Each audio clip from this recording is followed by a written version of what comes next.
I'm like, hey, how you doing? Like, where's this? Where's that? I'm making friends. They're looking at, oh yeah, you want to go here, go there, and that's how you enjoy life. But I think I read a quote this morning. It was like the best, exchange is a cultural exchange. So when I meet people, there's a culture to learn, there's a person to learn, there's an experience to learn, and I want to learn that. The more I know about my surroundings, the more I know about different cultures, I feel more comfort when I get into those situations. But most times people feel uncomfortable when they clam up. That's because you haven't learned how to experience and exchange culture, exchange conversation, exchange spirit, Yes, that's a true fact, man. And culture is a really big word, and it's used a lot more often in our society nowadays, and it's used a lot in the church world as well. I'm in seminary, and that's a word that we use quite often. And when you meet people, just because they're from the same area, they may live with a completely different mentality and in a different culture. Like me, for instance, I talked to my class about this. Like, yeah, I grew up in the hood in North Philly, but my life was different.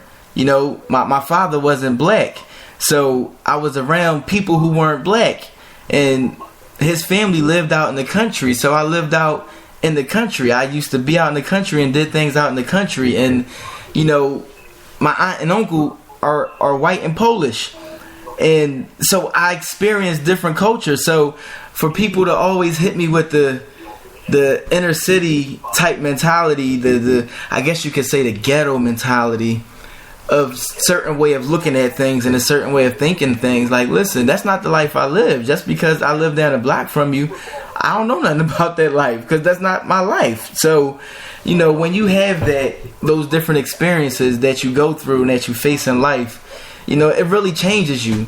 Not necessarily changes you, but it just has you looking at things in a different perspective. And like you said earlier, different things that you do to make yourself think, just put yourself in a position to think, is always in a way of growing yourself. So with people who don't necessarily operate under the same mentality and the same mindset as you, how would you approach them with different things as far as stuff that they're going through and different places they want to reach? And you're a speaker, and I know you can knock this out. So if someone is in this place, and they're going through this and they want to reach this next level, how do you, get them to understand what it takes to go from wanting it to having it? So for wanting to happen, it's very interesting, because it takes an attempt, several attempts, but I ran into a lady one day, and she spoke funny to me. And usually if you're talking about people that are speaking, you want to speak that correct English, enunciate, pronunciate, articulate. You want them to speak in the way that you think is clearer, you think is better, easier in the ears. But when she spoke, I felt the passion from her voice, and I was like, yo, where are you from? She was like some Gullah Geechee island off of South Carolina. I thought she was like New Orleans or from the islands or something. But it was weird, because usually I would tell you to change a little bit. Speak clear. Don't use I try to speak that good English, not your twang you talk. Yeah. But I think speaking to her, I realized, like, you know what? I think I appreciate you more because I hear your own dialect. And that's when I came to that culture idea, that culture understanding. Like, if you spoke like I speak, then I would never know how you speak. I would never understand your culture. And I think that's an American problem. It's weird. I make this joke that, the things that when in Rome, do as the Romans do. But if you're American, when you're in Rome, you're going to be an American. I want cheeseburgers. I want you to have a McDonald's that serves French fries the way I know French fries are made. I want you to speak my English, and it's very arrogant and ignorant of us. So, but I was to give somebody any indication, any encouragement, if you're in your own space trying to do something, you're trying to get to the next level, be you. Like, I used to wear suits all the time. I love wearing suits. I like to look good in a suit. But I found myself wearing, like, casual clothes more because I felt uncomfortable sometimes when I had to put on a suit to impress somebody. Like, I don't want to have to impress you with my clothes. I want to impress you with my mind and my conversations. So I'm not going to change who I am. And that's how we lose us. So that's when we lack that next step, is because we get to that next step. And actually, we took that step without ourselves. If that makes any sense. Like, imagine being successful in the banking field. Like, but in order to be successful in the banking field, you had to put away everything you knew about yourself. To the point that now you're successful and you're having this midlife crisis where you look in the mirror and you don't even see yourself. But who is this guy that, I've been trying to grow a beard all my teenage life. I grew a beard and I had to shave it off for this job. Now I can't wear a beard anymore. That's something I always want to do. Or I can't, the way I talk to my friends at home and the way I talk at work is totally different. Not because I'm using curse words and everything like that, but just the way I communicate, I have to shut it all down. But that's part of me. How can I bring part of me into this thing? So if you want to get from where you are to what you want to do, find out how to be yourself. Because the comfort level that you find in yourself will easily make you and transcend your conversations and transcend your relationships.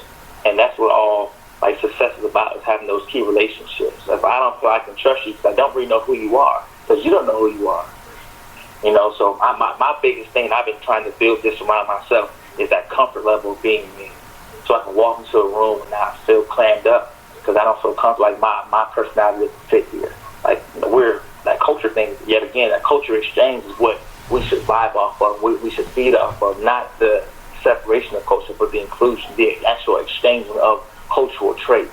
It's like when we used to search for spices, like, I want to exchange what I have for your spices because your spice is so dope. Like India, I want to go to India and get these curry spices because they taste amazing. And I don't have that. But for me, what do you get from me? Mm-hmm. So that whole exchange is what's powerful. And once those people who are successful and who haven't lost themselves really find that joy and that peace, when I can be myself, I can take my personality, my traits, and make it successful in any industry. Yes, sir. Yes, sir. I can make that plainer, but I feel like your inner person is the best thing about you.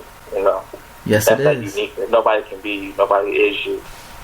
So have fun with that. That's real, and God has placed vision in me, and that right there is pretty much what He is envisioning in me to have my ministry be about, and that's being yourself, being who God made you to be. And that's the problem that we face a lot in our society now, because everyone is always in comparison mode and trying to be like so and so and trying to look like so and so, and because of that, they're losing themselves. It's just no more real, unadulterated, natural people that's just really out here saying, you know what, I don't really care about so and so. I don't care what they look like. I don't care how they dress. This is me, and this is how I'm going to be, and I'm going to rock it. And so with that, I always look at perfection. Perfect is one of those words that makes people cringe when they hear it. And y'all, I'm sorry if y'all hear it. I am in Philly, so you may hear like dogs barking, cats hissing, cats screaming, cats having sex, cats in heat, gunshots, ambulances, fire alarms, helicopters, different things like that. If you hear that, I'm in Philly, y'all. I mean, it's what I'm used to. And I hear it only because I'm on, but naturally, I really don't even hear it no more. It's the culture of the city, right, Kel? It's crazy. But a lot of those sounds, I just naturally don't hear. Loud for a reason. Huh? I said, the city's loud for a reason. It's called a city. Yeah. It's supposed to be. I have to expect it. Yeah. But, like looking at perfection, everybody always uses man's definition of perfection and trying to be what man deems as perfect, but yet I believe wholeheartedly that we all are perfect only if we live our lives the way God created us to live it. So we're all created in God's image, but yet we're all completely different. So therefore, we cannot go around acting like we're the same. Huh? Right. I think we'll always feel when we're trying to compare ourselves to somebody else, because that person can be perfectly them, and you're trying to be perfectly them, but you aren't them. You weren't created to be them, so you're always striving to be something you can't be because you aren't that. Exactly. Like, everybody, I remember the slogan, "I want to be like Mike." Yeah. Michael Jordan. but everybody was striving to be like Michael Jordan, that they lost themselves because they were trying to be Michael Jordan's perfection in his own self of Michael, that you were supposed to be your own personal perfection of Daniel, but Daniel isn't supposed to be Michael. So that comparison throws everybody off. Yes, it does. Not saying that you can't strive to be great like that person or learn the ways to better yourself, but I've watched different people that take away their strategies of how to better myself and the way I need to better myself. Exactly. It's interesting. It really is, and it takes patience, especially in the world of business and personal growth, self-development, all of that. It's people that you look up to. It's people who are in a place of success that you want to reach, and that you do your best to imitate things that they do. But the issue that a lot of people lose sight of and causes a lot of people to fail is that those people of success that they look up to, who they may consider a mentor or whatever the case is, they'll try to do exactly what they did, exactly how they did it. And a lot of times it'll cause you to fail because you are not them. Your mind does not work like their mind works. You don't make the same decisions that they make. You don't come from the same background that they come from. Your beliefs are different. So you always have to look at those people, and like you said, you take what you need from them for you personally. You can't do everything to the T that they do. And a lot of businesses, they try to get you in that mentality to just say, all right, this is the only way to do it, when there are other ways. And I was always one of those guys who worked the corporate job, and they had the processes and how to do this and how to do that, and this is the way you do it, step by step. This is the way. But me, and to make my mind works, I always found other ways that were more efficient, and so I'm gonna do it that way because it works better for me. And just like in school, if you're in math class and you're doing a math problem, and a teacher shows you this one way of doing it, but yet there are a couple other ways, a different way may work for different people. So, that's very, very key as far as looking at different people, different things. And I'm a big time reader, and my main thing is, as long as I get one thing out this book that I can implement and apply to my business, my life, whatever it is right now, and go with that and see how that works, I'm good. I'm not trying to sit there and take everything out the book and just throw it all together at one time. You cause yourself to fail quickly when you do stuff like that. And a lot of time, we don't have time to waste. We don't have time to wait. We want to get there now. So, Kels, like, in that sense of people trying to get there, get those success results that they see, that they believe that they should have immediately, how do you tell them, what patience really is and how to look at patience in a different way?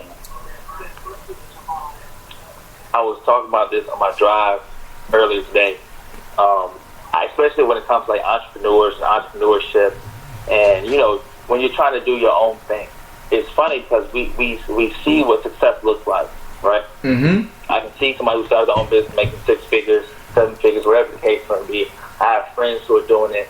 When you try it and you're expecting that success almost immediately. Yep. It's almost immediately. It's crazy. But if you go corporate, you start at where? Entry level. You're making mediocre money. Your responsibilities are seem like beneath you, and you're working, and you may not see your 6 figures for another 10 years, maybe 12 years, 20 years. You may not get to be VP of your company for another 25. I'm watching, I see people who are like 50, 60 years old finally hitting 6 figures. I'm like, yo, you start working when you were 18, and that's how corporate works. But if you try your own business, you want to get that 6, 7, figure income in your first year of business, and we don't put that same, I wouldn't say same amount of patience, but we don't put that same perspective on how businesses are built. Because regardless of what you feel about yourself, it's still a business being built. So when you're looking at entrepreneurship or trying to do your own thing, it takes growth. It takes figuring out. Like right now with the restaurant, every day is a new day. We have to figure something out because we're brand new. We've been open a year and a half. So when we were sitting there talking about the other day, I've been getting some inquiries about catering, and we were like, all right, cool, let's cater this